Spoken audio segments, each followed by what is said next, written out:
Now, in one of my previous videos on parenting, I talked about how stress can inhibit the growth of a child's intelligence.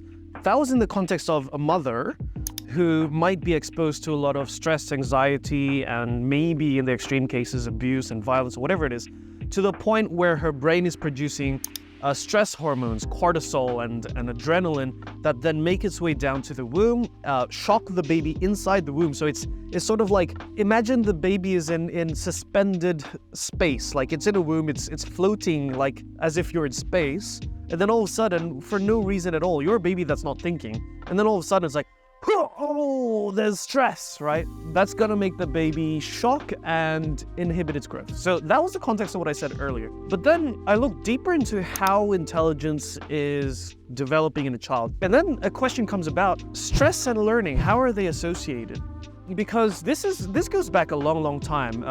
About 13 years ago, when I was still a young little teenager, I was exposed to a very wise mentor of mine. I've referred to him in previous videos. His name is Paul. And in one of his lessons, he stressed the difference between eustress and distress. So the same word, stress, but there are two kinds. Distress is the kind of stress that creates withdrawal, closed, pushback, etc. And then you have eustress, which is the happy kind of stress, the kind of stress that when you're exercising and lifting weights, it is stress that you're pushing to lift that weight. And once you overcome it, a heap of happy hormones, rush through your body, rewarding you for accomplishing and breaking through that stress, okay? And it's this eustress emotion, the kind of stress that's positive, that actually has a direct impact on your intelligence growth, according to a lot of other science and research papers, but also that is what is talked about in the book Magical Child, which I'm currently reading. Now, this whole idea of stress being directly related to learning is something that's actually been tested. So there is a specific hormone. I'm going to read it straight from the book because I'm not going to be able to read it properly. It's called adrenocorticotropic hormone, ACTH. Right? That hormone, ACTH, you inject it into mice, and it's been shown, so you can inject it into mice or you can stimulate the production of ACTH by shocking the mice with electricity, right? They did that apparently, shocked little mice, produced ACTH or injected in, and those mice that had extra ACTH turned out to be way more intelligent than the mice that did not have ACTH produced or injected. Okay, but before I instantly jump to the conclusion, okay, so in that case, I gotta shock my baby, let's clip her on, zap her, right? No, before we get to that conclusion, I think it's important to note that it's not stress met with more stress that creates intelligence, but it is stress met with relaxation afterwards. So think about when you're exercising, you're doing the pump, you're doing the rep, right?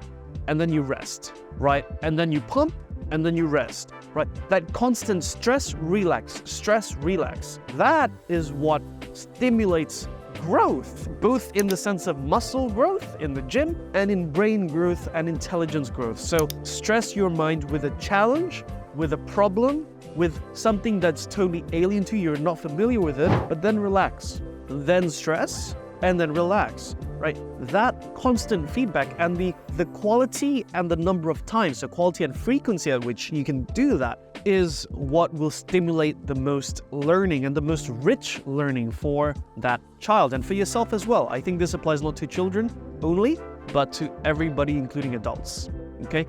For example, I myself, right, at age 30, turning 30 soon, right, I have no idea how to cut wood with an axe, okay? You would think it's a skill that anybody could do. Nope. I picked up an axe, I tried to whack it in the same spot twice and I missed completely. Like I made a fool of myself, right? But I went through an experience with the same mentor, Paul, right? He took me to his farm, and rather his neighbor's farm, and we're chopping wood, which is a stressful activity, eustress, right? Because there's a stress on the body. I get tired, I puff out, blah, blah, blah. And then afterwards, we relax at a cafe, have a bit of pie, have a bit of cake, whatever it is, have a bit of coffee, talk, and just go back to a place of relaxation. And it's this constant stress relax that I appreciate as being the key to enriched learning, successful learning. I've been doing like just 2 or 3 sessions of that, and my axe wood chopping skills rather, have improved drastically. I can use a chainsaw properly, which I never could before. All these things that, are foreign to me. The speed at which I'm picking it up, it's only 3 sessions, each session, an hour, 2 hour long-ish, right?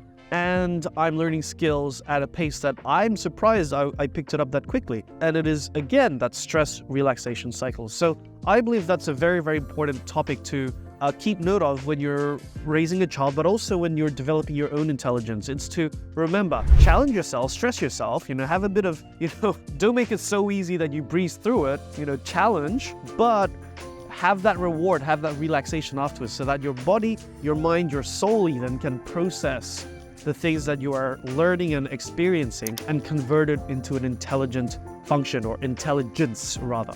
Okay? Hopefully that triggers some stimuli in yourself. Let me know if you agree or you disagree with what I've just said. Write it in the comments, subscribe, share this with friends if you agree with it and you think it's useful. And we'll see you guys in the next one. Don't forget, we have a Telegram channel as well you can join to further your experience in the Freedom Family community. So see you guys next time, and happy parenting. Bye for now.